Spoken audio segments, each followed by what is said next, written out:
There have been attempts by almost every single media outlet in the entire Western world to try and connect the fall of Kabul and the liberation of Saigon as some example of history repeating, or at the very minimum, history rhyming, or such. However, ultimately, there is simply very little in the way of foundation for which this could possibly be built upon. There is the very little which exists has been highlighted by hundreds of media outlets. The claim goes both are long bloody wars launched by the US Army, with primarily guerrilla tactics used by the enemy, whatever the enemy means, and both ended up with the defeat of the United States. Now, while this ultimately is true, it ignores the far more important connections, or rather lack of, between the forces which took Kabul and the forces which liberated Saigon. Who are the Taliban? The Taliban are a theocratic, violent, right-wing, anti-communist, Islamist organization. Additionally, there is zero substantial proof to showcase that the Taliban has any semblance of popular support among the people of Afghanistan. While it can be argued that a large portion of the rural population of the country, in their traditional conservative environment, desire nothing less than a full Taliban takeover, as we have seen with all the tribes officially proclaiming loyalty to the new Taliban-led government just yesterday, the majority of the population live in urban areas of the country. And in these urban areas, there is very little, if any, sympathy for the brutal Talibani armies which have left major destruction and death in the paths for decades. To be fair, the Islamic Republic of Afghanistan, a United States-sponsored puppet regime which has been undemocratically opposed on the Afghan people since 2001, is no improvement. In fact, there's an argument to be made that the Taliban's record is less soaked in blood than that of the central government. However, just because there are two options on the table here does not mean that people must put their cards into one basket, all their cards into one basket. Both sides are inherently brutal and right-wing. There is no reason to support either or. Still, as leftists or as anyone who desires quality living conditions for the Afghan people, the end of the war should be celebrated. If the United States client government had won, we should have taken to the streets cheering, not out for the support of the regime, but out of gladness that the war was over, and that some sort of semblance of rebuilding could take place in a country which has been experiencing war for the past 30 years, 40 years. However, it is the Taliban which has won. Let us make what we can of that. The people cheer not because the Taliban has seized Kabul, but because fighting has stopped in the city. Because fighting has stopped in Afghanistan. Yes, I'm aware of minor government holdouts northeast of Kabul, but generally they've been rendered obsolete and irrelevant. Now that it has been established that both sides in the Civil War/US invasion, which has lasted almost exactly 20 years, are terribly brutal, on the verge of being genocidal regimes, what can we do now to examine this topic constructively? The answer, as of the second, is to wait. Examine all sources that you may come across. Read all information coming from pro-Taliban and anti-Taliban outlets, or neutral outlets, although I don't believe there is such a thing as a neutral outlet, especially not with time. And do not jump to hastily crafted conclusions about such a complicated topic. What more can we do this very moment? Well, it's my understanding that there are leftists out there which are trying to praise the Taliban victory as a defeat as the defeat of NATO/US imperialism. And while they're not wrong, I urge all not to praise such a movement as the Taliban. I understand that speaking out in support of the Taliban or other anti-NATO movements might weaken the legitimacy of the West on the home front, and defending anti-NATO movements is not inherently wrong. But at what point are we more so praising a fascist regime than we are criticizing the United States?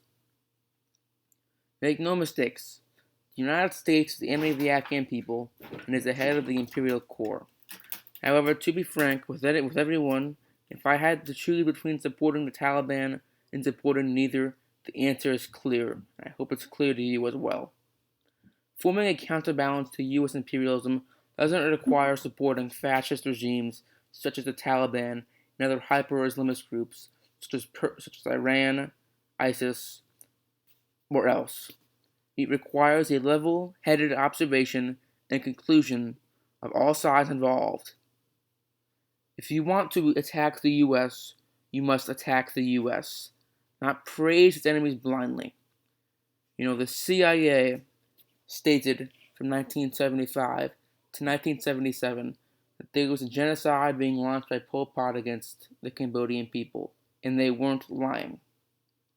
The CIA, the United States, just because they lie about some things, just because they are against some things, does not mean what they are against is something all leftists should be for. The United States was against the Third Reich in World War II. And for all its faults, we should praise that. And I think that this is almost a situation like that. The U.S. invasion of Afghanistan, while being ultimately a terrible endeavor, and their evacuation good, we should not try to praise these fascists, the Taliban, as some sort of great counterbalance to Western imperialism. They aren't. They simply aren't. If they don't go the neutralist route, then they will simply align themselves, to some extent or another, with Chinese imperialism. In conclusion, the Taliban have on their own, independently, formed the base for a negative outcome in the war in Afghanistan. Quite the opposite for the war in Vietnam. The North Vietnamese government and its anti-South Vietnamese popular resistance guerrillas were secular, left-wing socialist revolutionaries, vividly anti-fascist, given that the South Vietnamese government was fascist and a U.S.-backed client state, and had popular support. This is indisputable. There existed popular support for the communists and other left-wing groups which participated and in the end acted for the liberation of South Vietnam from U.S. oppression. This is the primary distinction for what I refer to the Taliban victory over the U.S. as a takeover and the Vietnamese victory over the U.S. as a liberation. It all comes down to popular demand and support. Self-determination. The U.S. claimed that South Vietnam, after the fall of Saigon, had now come under enemy occupation. But is it truly an occupation if the forces on your territory are for the first time in the entire country's history establishing egalitarian reforms and having immense popular support? What were the first policies implemented by the Vietnamese Communists? And then to the food shortages were the best the country could manage while being under a Western blockade. Distribution, notably not collectivization, there is a difference. And I'm not going to argue over one or the other right now. Of land, from rich landlords to the peasantry.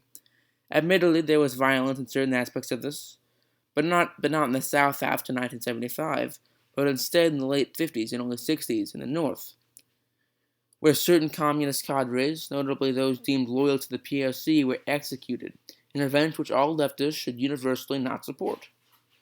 In the wake of the fall of Saigon, there was an orderly withdrawal of U.S. civilians. Notably, and shockingly to some, I believe, the North Vietnamese army intentionally halted its advance against Saigon to give the U.S. time to evacuate. Those famous photos of Vietnamese trying to race onto fleeing U.S. helicopters by the roof are not in the slightest. First and foremost, there weren't Vietnamese, and they weren't trying to flee communism. They were U.S. Special Forces, which were the last to withdraw from the city before it was liberated by the Communists. Actually, there were very few efforts by the general Vietnamese population of Saigon to flee, especially not after the arrival of the Communists. The U.S. and its allies had told the civilians that they would be executed by the Communists once they arrived for working with the U.S.